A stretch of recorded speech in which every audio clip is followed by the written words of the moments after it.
ஏய், இங்க நான் தான் கிங்கு. நான் வச்சதான் ரூல்ஸ். அந்த ரூல்ஸ் எனக்கு இஷ்டத்துக்கு அப்பப்போ மாத்திட்டே இருப்பேன். அது கப்சிப்புன்னு கேட்டு ஃபாலோ பண்ணணும். அதை விட்டுட்டு ஏதாவது அடாவடித்தலை பண்ண நினைச்ச உன்னை கண்ட துண்டமா வெட்டி கழிச்சு போட்டுடுவேன். ஹொக்கும், டைகர் கா ஹொக்கும்.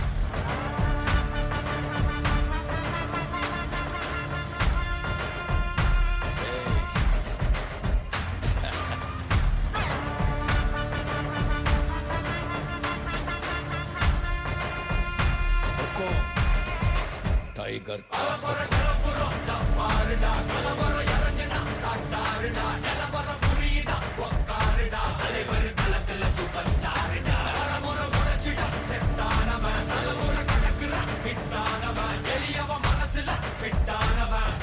ஜெயிச்சிட உரித்தானவன் நடக்கிற நடம